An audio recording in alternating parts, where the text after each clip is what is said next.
Hi students. तो जैसा कि हमने ज्योग्राफी का खात्मा शुरू कर दिया है, एज़ पॉसिबल एज़ हम वो सब चीज़ें भी जानेंगे जो थोड़ा बहुत हम अनअवेयर थे उन चीज़ों से। तो आई होप आप लोगों को वीडियो पसंद आए, आप लास्ट तक देखें। तो चलिए बिना रुकावट के, बिना देरी के हम शुरू करते हैं। हम आज देखेंगे एक टॉपिक है पृथ्वी की गतियाँ। तो पृथ्वी की गतियाँ दो तरीके से होती हैं, है ना। हम कभी कभी कंफ्यूज हो जाते हैं कि रोटेशन और रिवॉल्यूशन, है ना, क्या है। दोनों नाम तो सेम से हैं। उसी तरीके से परिभ्रमण और परिक्रमण नाम सेम है, काम अलग होंगे, ठीक है। रोटेशन, रिवॉल्यूशन, परिभ्रमण, परिक्रमण। एक हमने देखा था कि अक्ष और कक्ष के बारे में पढ़ा था हमने देशांतर और अक्षांश में, अक्षीय और कक्षीय, ठीक है। एक होती है दैनिक और वार्षिक, दैनिक और वार्षिक क्या होती है ये। तो हम किसके बारे में पढ़ रहे हैं? गतियों के बारे में। तो क्या होती है ये गतियाँ?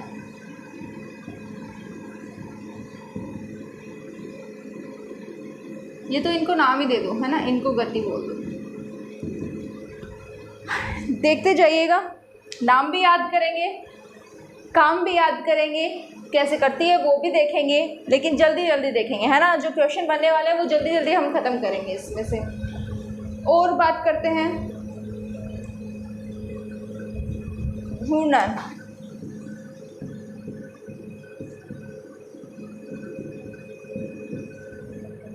तो गाइस देखिए, रोटेशन ये सारा क्या है, एक ही पंगा है, और ये सारा क्या है, एक ही पंगा। पूछ लेता है कि परिक्रमण में क्या होता है। तो क्या होता है? कक्षीय गति। अब कक्षीय गति क्या है? मैंने आपको कक्ष से एक सीधा सी बात बताई थी कि इसका ओनली इसका मतलब क्या है, पथ व रास्ता। तो मतलब जो अर्थ सन के राउंड में चक्कर निकालती है ना, तो उस ये अर्थ, ये सन और ये अर्थ क्या कर रही है, राउंड निकाल रही है ना। तो ये जो रास्ता बनता है वो रास्ता क्या कहलाता है? कक्षीय गति। समझ में आ रही है बात? तो कक्षीय गति किसकी होगी कि सन के राउंड में जब अर्थ चक्कर निकालती है वो क्या होती है, कक्षीय गति। तो ये सारी एक ही चीज़ है, और वो कितने सालों, कितने महीने में निकालती, कितने दिनों में निकालती है। तो वो वर्ष आ जाता है एक कि 365 दिन में, है ना। कितने घंटे, कितने मिनट, वो भी हम देखेंगे। इतनी चीज़ समझ में आई होगी। परिक्रमण और परिभ्रमण अण से याद रख लेना, घूर्णन, ठीक है। अर्थ का खुद पर रोटेशन, खुद पर रोटेशन क्या है, परिभ्रमण, घूर्णन, दैनिक गति। अब अर्थ 24 घंटे में राउंड करती है। तो एक चीज़ तो हम भी ये देख लेते हैं। पहले सीधी सी बात, हम एक शॉर्ट लाइन में डेफिनेशन लिख लेते हैं। पृथ्वी के अक्ष पे होने वाली गति, पृथ्वी के अक्ष पर होने वाली गति।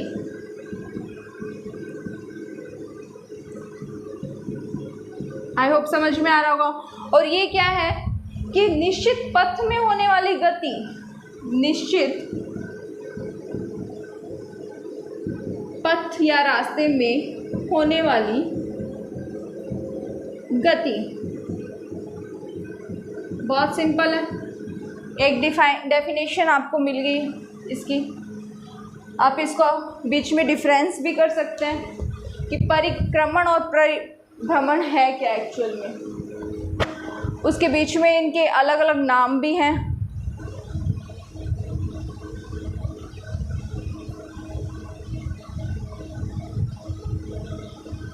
One minute guys.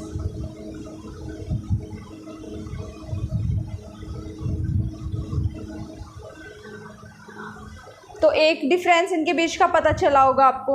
अब इसकी गति कितने क्या क्या समय लेती है इसकी गति? इसकी गति लेती है 24 आवर, 24 आवर्स लेती है। और वहाँ कितना लेगी? तो वहाँ हम सीधी सी बात में अगर बात करें तो हम क्या देते हैं 365 1/4। अब इस 1/4 में क्या आ जाता है देखिए, या हम यहाँ लिखा आ जाता है कि 365 5 घंटे 365 दिन लिख लो, दिन 5 घंटे 48 मिनट 42 सेकेंड। तो ये इसका एग्जैक्ट टाइम हो गया। ठीक है, क्या बनाएगा? लीप वर्ष बनाएगा। कब? ये प्रभाव में देखेंगे हम इसकी गति और देख लेते हैं। और ये और देखिए, इसका जो अक्ष पे गति करेगी तो इसका सबसे ज़्यादा प्रभाव कहाँ होगा? भूमध्य रेखा पर। ठीक है, सबसे अधिक प्रभाव कहाँ होगा? भूमध्य रेखा पर। प्रभाव की बात करते हैं, प्रभाव भूमध्य पर। और किस गति से ये यहाँ पे घूर्णन करती है तो हम उसकी बात करें तो यहाँ पे होता है 1670 किलोमीटर पर आवर। मतलब ये 1 आवर में यहाँ पर इसकी गति कितनी है? कहाँ पर? भूमध्य रेखा पर 1670। और अगर बात करते हैं ध्रुव पर, तो ध्रुव पर इसकी गति हो जाती है 0। क्या हो जाती है? 0। और यहाँ अगर हम गति की बात करते हैं तो इसकी गति यहाँ देखिए 10,777,000, मतलब 1,07,000। कितना? 7,000 किलोमीटर पर आवर। इस रफ्तार से अर्थ सन का रोटेशन करती है। ठीक है, अब इतनी चीज़ आपको समझ में आई होगी इसके बारे में कि परिभ्रमण में क्या होता है, परिक्रमण में क्या होता है ना? क्या होता है? होता क्या है एक्चुअल में? निश्चित पथ रास्ते में होने वाली गति। और ये क्या है? पृथ्वी के अक्ष में होने वाली गति। मतलब ये अर्थ क्या है? जैसे मान लीजिए ये अर्थ है, ये अपने ही ये अर्थ है, ये इसके क्या है? एक्सिस है। ठीक है, पोलर साइड एक्सिस है। अब यहाँ से ये जो ऐसे ऐसे घूम रही है ना, वो क्या है? परिभ्रमण गति है उसकी, अक्षीय गति है उसकी, दैनिक गति है उसकी, घूर्णन गति है उसकी। तो अक्ष पर होने वाली गति क्या है उसकी? ये है। कितना टाइम लेती है? 24 आवर्स। प्रभाव क्या? भूमध्य पर 1670 किलोमीटर पर आवर में राउंड होता है इसका। ठीक है, ध्रुव पर 0 होता है। और यहाँ पर हम बात करते हैं कि किस गति से वो सन के राउंड में पथ पे गति हो रही है, पथ पर गति हो रही है। तो कितना? 1,07,000 किलोमीटर पर आवर से। अब देखिए आगे, ये अगर उतारना चाहें, स्क्रीनशॉट लेना चाहें तो ले लीजिए, उसके बाद में हम आगे की बात करते हैं। अब इसके प्रभाव देखेंगे हम। इतना समझ में आया होगा? आ ही गया होगा। सिर्फ यही नाम लिखे रखो, मैं रखती हूँ, आप लोग तो वैसे कर लीजिएगा, है ना? बीच में लाइन खींच के दोनों का डिफरेंस लिख लीजिएगा। प्रभाव की बात करते हैं, दोनों के प्रभाव।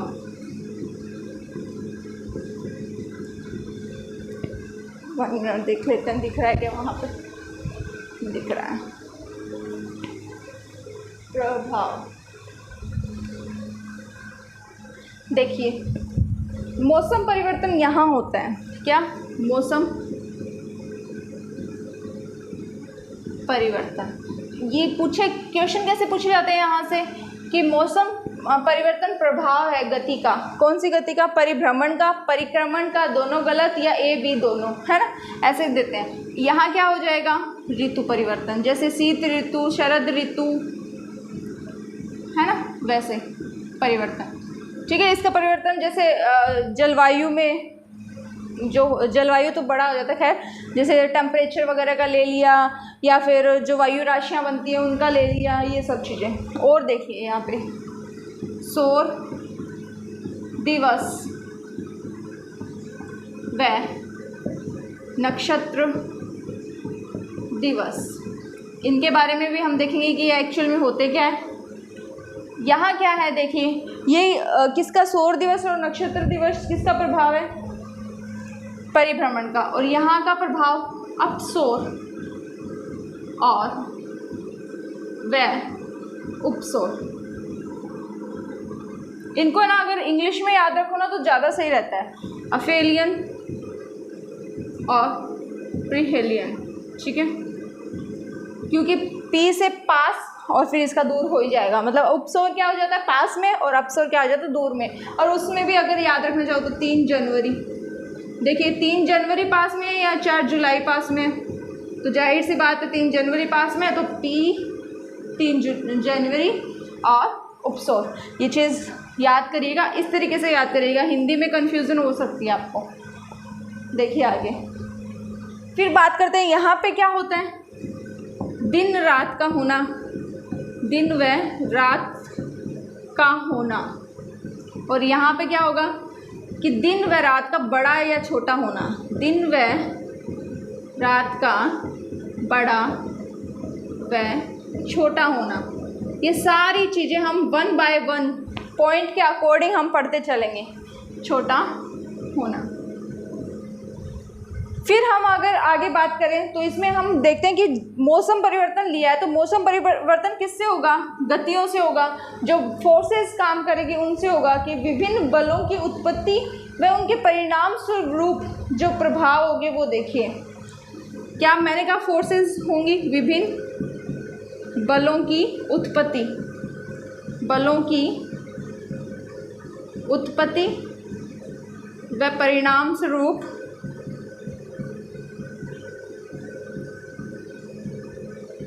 होने वाले प्रभाव,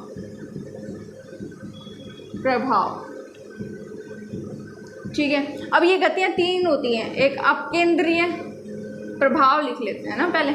तो पहला प्रभाव क्या हो जाएगा इसके अंदर कि स्थायी पवनों की जो दिशा होती है, स्थायी पवनों की दिशा, मौसम का ही भाग हो गया कि नहीं हो गया। फिर हम बात करते हैं कि जो चक्रवात और प्रतिचक्रवात बनते हैं वो भी इसी के अंदर बनेंगे, और जो वायु दाब पेटियां बनती है वो भी इसी के अंदर। तो चक्रवात व प्रतिचक्रवात, साइक्लोन और एंटी साइक्लोन, ठीक है, का बनना। फिर वायु राशियों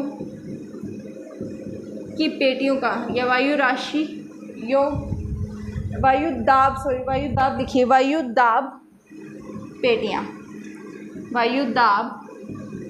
पेटियों का बनना। अब इनका निर्माण होता है ना वो अलग अलग फोर्सेस से होता है। वो फोर्सेस देखिए अब कौन कौन सी हैं। जो स्थायी पवनों की दिशा होगी वो किसके अकॉर्डिंग होगी, कोरियोलिस फोर्स के कारण, कोरियोलिस फोर्स। अब ये फोर्स के बारे में मैं आपको आगे डिफाइन करूँगी, आई होप दिख रहा होगा,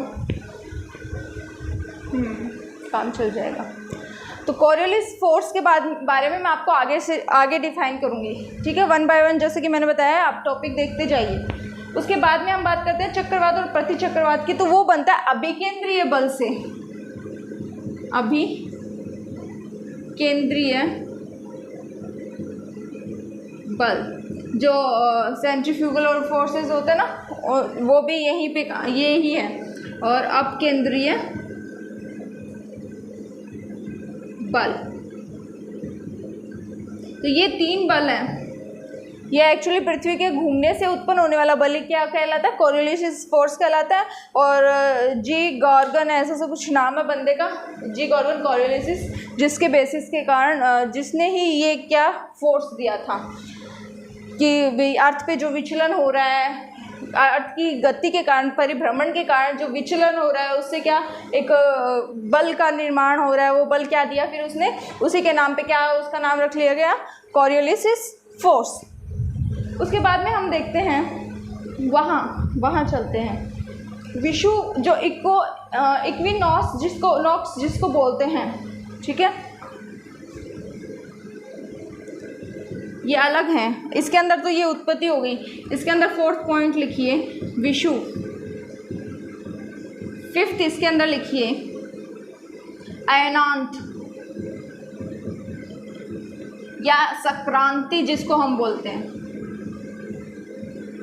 अयनांत या संक्रांति जिसको बोलते हैं। ये किसके कारण होता है, परिभ्रमण के कारण होता है। अब देखिए यहाँ मौसम परिवर्तन था, यहाँ ऋतु परिवर्तन हो गया।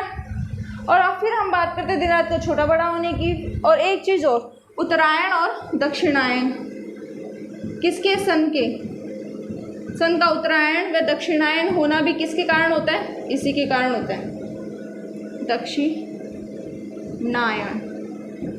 देखिए कुछ एक तो चीज़ें ऐसी हैं जिनके अंदर क्या होगा, अक्षीय गति भी काम देगी। अक्षीय गति क्यों देगी? क्योंकि अर्थ अपने अपने अक्ष पे तो घूर्णन कर ही रही है ना, चाहे वो भले सन के राउंड में परिक्रमण करती हो या ना करती हो। उसके बाद में हम बात करते हैं इधर। इधर और क्या बनता है? ज्वार भाटा जो बनता है वो भी इसी में, ज्वार भाटा। 5 नंबर लगा के लिख लीजिएगा, 6 नंबर पे लिखिएगा ज्वार भाटा। और उसके बाद में महासागरीय धाराओं की उत्पत्ति, महासागरीय धाराओं की उत्पत्ति। ये 6 पॉइंट हैं किसके? इसके प्रभाव के। आप लोग नोट्स बनाएं, अच्छे से बनाइएगा। और मतलब आपके मतलब फ्री में मिल रहा है तो अब पढ़ने में क्या जाता है यार, पढ़ लिया करो, है ना। मेरा भी थोड़ा फ़ायदा हो जाए, आपके भी थोड़ा फ़ायदा हो जाए। मौसम परिवर्तन, ठीक है, जनरल सी बात है कि कम स्थान पर जो कम समय में वायुमंडल की दशाओं का जो अध्ययन होता है, ठीक है। ऐसे जैसे अभी यहाँ पे बहुत ज़्यादा मान लीजिए ठंड है ना, और जैसे ही धूप आएगी तो यहाँ गर्मी हो जाएगी। तो मतलब कम समय में कम स्थान पर जो वायुमंडलीय दशाओं का अध्ययन होता है वो क्या होता है? मौसम होता है, ठीक है। और जलवायु फिर बड़ा हो जाता है कि सालों में, 30 सालों में होने वाला परिवर्तन। और ऋतु परिवर्तन, जैसे 6 ऋतुएं हैं, उनमें जो परिवर्तन होता है कि अब ये ऋतु आएगी, अब ये ऋतु आएगी, कैसा पूरा डायग्राम से सिखाऊंगी, कैरी ऑन रहिएगा, साथ साथ पढ़ते जाइएगा। और डायग्राम भी अच्छे से बनाऊंगी तो ये सारी चीज़ें उस एक डायग्राम में आपकी क्लियर हो जाएगी, ठीक है। तो ये आपको समझ में आया होगा। फिर बात करते हैं सौर दिवस व नक्षत्र की। सौर दिवस क्या होता है? देखिए, जब अर्थ क्या करती है, सूर्य के सामने घूर्णन गति में जो समय लगता है, अर्थ क्या करती है? सूर्य के सामने चक्कर निकालती है। तो उस चक्कर में लगने वाला समय ही क्या है? उस चक्कर में लगने वाला समय ही क्या है? सौर दिवस कहलाता है। वो कितने टाइम का होता है? वो होता है 24 आवर का होता है, ठीक है। इन दोनों को मैंने साथ इसलिए लिखा है क्योंकि जो घूर्णन की गति में समय लगता है वही क्या होता है? पृथ्वी के घूर्णन की गति में लगने वाला समय ही। मैं ये रब कर देती हूँ, आप लोगों ने कर लिया होगा। उसके बाद में हम ये कर देते हैं, चलो यहीं पढ़ लेंगे इसके सामने सामने, है ना, इजी रहेगा फिर।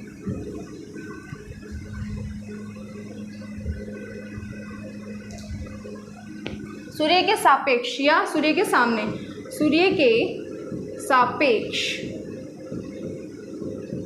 पृथ्वी की घूर्णन गति, घूर्णन में लगा समय क्या होता है? सौर दिवस। क्योंकि वो समय क्या होता है? 24 आवर्स का। और यही क्या कहलाता है? सौर दिवस। सौर दिवस आया। अब नक्षत्र बात करते हैं। नक्षत्र क्या होता है? तारों का समूह है। क्या होता है? ग्रुप ऑफ स्टार्स, तारों का समूह है। अब यहाँ क्या हो रही थी? पृथ्वी की गति किसके सामने हो रही थी? सूर्य के सामने। तो सीधी सी बात है, वहाँ किसके सामने हो जाएगी? नक्षत्रों के सामने। क्या लिखेंगे हम? नक्षत्रों के सापेक्ष पृथ्वी की घूर्णन गति में लगा समय क्या है? नक्षत्र दिवस। अब देखिए वो कितने का होता है? अगर हम इसकी बात करें तो ये होता है, इसका समय होता है 23 आवर्स 56 मिनट एंड 4 सेकेंड। अब ये पूछ ले कोई आपसे कि सौर दिवस और नक्षत्र दिवस में अंतर, समय में अंतर, ठीक है, समय में अंतर। ये क्वेश्चन आपके आईएएस लेवल के क्वेश्चन बनेंगे। यहाँ से देखिएगा, बेनिफिशियल होंगे आप लोगों की अगर आप अच्छे से देखते हो तो अंतर अगर हम बात करते हैं तो देखिए आप इतना तो निकाल ही सकते हैं, है ना। 4 मिनट हो रही है, 4 में से 4 सेकेंड गए तो यहाँ 3 तो मिनट बच गई और 46 सेकेंड बच गई। तो इतना सॉरी यहाँ लिखना था क्या, 3 मिनट 46 सेकेंड। तो इतना उनके अंदर अंतर होता है। किसका ज़्यादा होता है? सूर्य का, ठीक है। सौर दिवस ज़्यादा होता है। कितना? सौर दिवस का समय कितना ज़्यादा होता है नक्षत्र दिवस के समय से? 3 मिनट 56 सेकेंड। दूसरा पॉइंट भी आई होप क्लियर हो गया होगा। अब बात करते हैं दिन व रात का होना। अर्थ क्या करती है? अपने अक्ष पर रोटेट करती है। तो जब भी वो रोटेट करेगी, जब भी वो अक्ष घूमेगी, कुछ लेते हैं ना राउंड में, मान लीजिए ये है ना, और कुछ देखें क्या, और तो कुछ मुझे यहाँ नज़र नहीं आ रहा है ना, ग्लोब लाना पड़ेगा। जैसे मान लीजिए ये क्या है? अर्थ, यहाँ सन है, ठीक है, ये सन मान लेते हैं, 2 हैं, दोनों को मान लेते हैं, ये अर्थ ये सन, ठीक है। तो ये जो अर्थ है सन के राउंड में चक्कर निकालने में तो कितना साल ले लेती है, लेकिन अपने अक्ष पे यूँ घूमती रहती है। तो जो भी पार्ट इसके सामने आता है ना, उसमें तो क्या होता है? दिन होता है, ठीक है। सामने वाले में तो क्या होता है? दिन। और जो पीछे होता है उसमें रात होती है। लेकिन उस दिन और रात को डिफाइन करने में एक चक्कर बनता है, उसको क्या कहते हैं? प्रदीप्ति चक्कर, प्रदीप्ति वृत्त या प्रदीप्त वृत्त। आई होप आपको समझ में आया होगा। एक बार मैं लिख भी देती हूँ यहाँ पे कि पृथ्वी के घूर्णन के समय जो भाग सूर्य की ओर होता है वो तो दिन होता है और पीछे की ओर रात होती है, ठीक है। पृथ्वी का आधा हिस्सा सदैव दिन प्राप्त करेगा। देखिए जैसे सनलाइट इस अर्थ पे गिरेगी तो यहाँ पे आधा हिस्सा उसके सामने होगा, तो जब आधा हिस्सा उसके सामने होगा ना तो वहाँ दिन होगा और पीछे वाले हिस्से पे रात होगी, और वहाँ जो सर्कल बन रहा है वो सर्कल क्या होगा? प्रदीप्ति वृत्त होगा। तो देखिए यहाँ लिख लीजिएगा 24 आवर्स, जिसने नहीं लिखा है। सन के सामने का सन के सामने के भाग पर किस पर? पृथ्वी पर क्या होगा? दिन। और पीछे के भाग पर क्या हो जाएगी? रात। और रात और दिन के बीच में जो सर्कल बनता है वो क्या हो जाएगा? प्रदीप्ति वर्त हो जाएगा। और एक चीज़ क्वेश्चन हो सकता है, आपसे पूछा जा सकता है कि भाई क्या सदैव पृथ्वी हर वक्त पृथ्वी पर आधे भाग पर दिन और रात होते हैं? तो हाँ होते हैं। आधे भाग पर हमेशा दिन और रात रहेंगे। आधे पे दिन है तो उसके पीछे वाले पे क्या रहेंगे? रात रहेगी। जो अक्षीय झुकाव है ना, 1 मिनट, बुरा हुआ गाइस, पता नहीं कैसे, पता ही नहीं चला, वीडियो बीच में ही बंद हो गया। तो हम पहले दिन और रात की बात कर रहे थे, पहले हम ये क्लियर करते हैं। मैं आगे पढ़ाई जा रही थी, कोई है नहीं यहाँ पे कि वो चेक कर ले कि वीडियो बंद हुई है कि नहीं, और वीडियो बंद हो चुकी थी तो मैंने खूब पढ़ाया उसके बाद। चलिए हम देख लेते हैं अभी थोड़ा दिन व रात का होना। अब देखिए ये क्या है? हमारी अर्थ। और अर्थ क्या है? मैं चेक कर लेती हूँ फिर से, कोई प्रॉब्लम तो नहीं है। अर्थ क्या है हमारी? ऐसे नहीं है जैसे दिख रही है ना, वो थोड़ी सी झुकी हुई है, वो थोड़ी सी टिल्ट है, ठीक है। तो ये टिल्ट के कारण जो सन के सामने का जो भाग है वो ऐसे रहेगा, ऐसे उस पर लाइट्स होगी, ठीक है। तो ये भाग पर क्या रहेगा? हमेशा दिन रहेगा, और यहाँ क्या रहेगी? रात। तो ये कैसे होता है कि आधे भाग पर दिन और रात? अक्षीय झुकाव के कारण। किसके कारण? अक्षीय झुकाव के कारण ऐसा होता है। और क्या होता है? अर्थ यूँ घूमती रहती है। अब जितना भी भाग, जरूरी नहीं है कि ये बचा हुआ भाग अब सामने आएगा, ये थोड़ी सी मूव करेगी, फिर इसका थोड़ा सा पार्ट और उसके सामने आ जाएगा, तो वहाँ भी दिन हो गया, और यहाँ मतलब थोड़ा थोड़ा दिन बड़े होने लग जाएंगे, मतलब टाइम निकलते जाएगा और रात होती जाएगी, दिन होता जाएगा वापस, ठीक है। तो ये सिचुएशन रहती है दिन और रात की। अब मैंने उसके बाद में बताया था कि हम बात करते हैं, ये क्लियर हो गया, ये हो गया, ये हो गया। अब बात करते हैं विभिन्न बलों की उत्पत्ति की।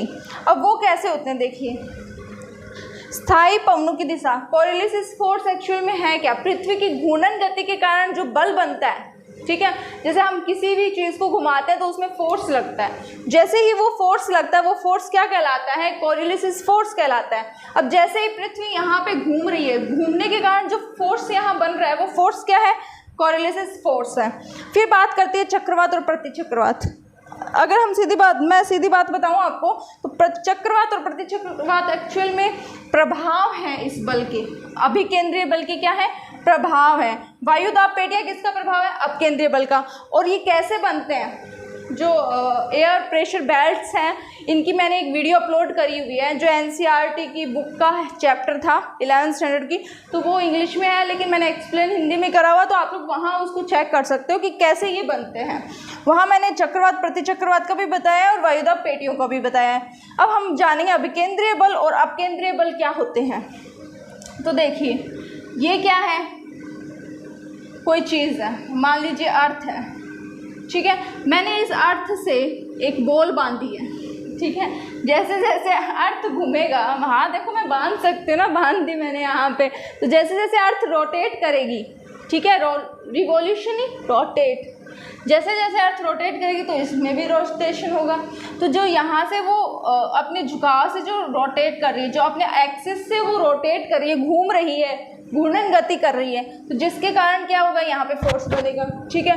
अब मैंने इसको बांधा कहाँ से है? मैंने इसको सेंटर से बांधा हुआ है, ठीक है। अब सेंटर से हम अर्थ को घुमाएंगे। चलिए छोड़िए ना यार, फिर कहोगे आप अर्थ को कैसे घुमा सकते हो?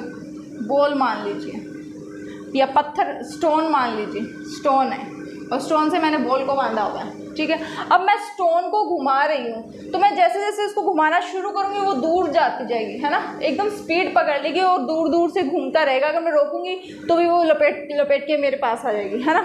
तो यहाँ जो सेंटर में फोर्स लगेगा वो क्या है? अभिकेंद्र, ठीक है, इसके अंदर। और ये क्या है? अपकेंद्र। बाहर की ओर जो ये फोर्स लगता जाएगा, ये फोर्स क्या है? अपकेंद्रीय बल। आया होगा समझ में? I hope. तो इसकी डेफिनेशन भी मैंने यहाँ लिख दी थी, पर अफसोस कि वो वीडियो बंद हो गया। अपकेंद्रीय बल पृथ्वी की घूर्णन गति से केंद्र से बाहर की ओर लगने वाला बल।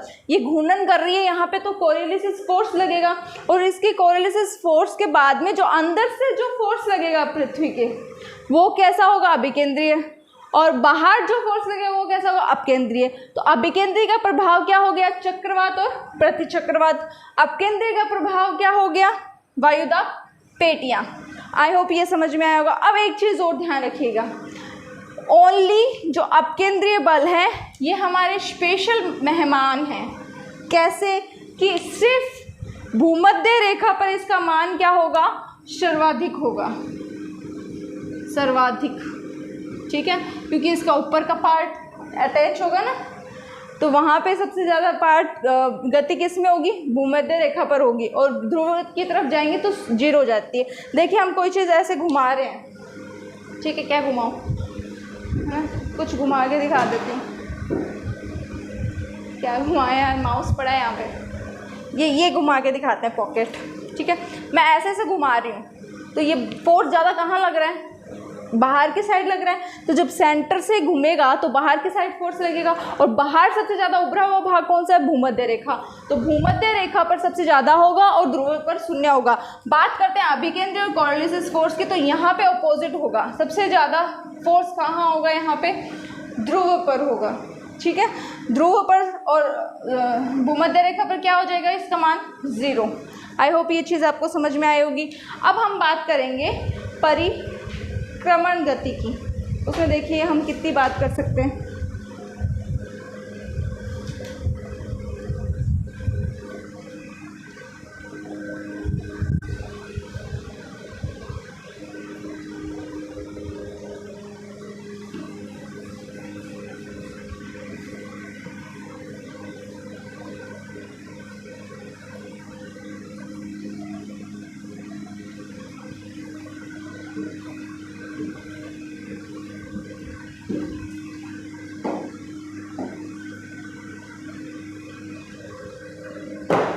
लाइन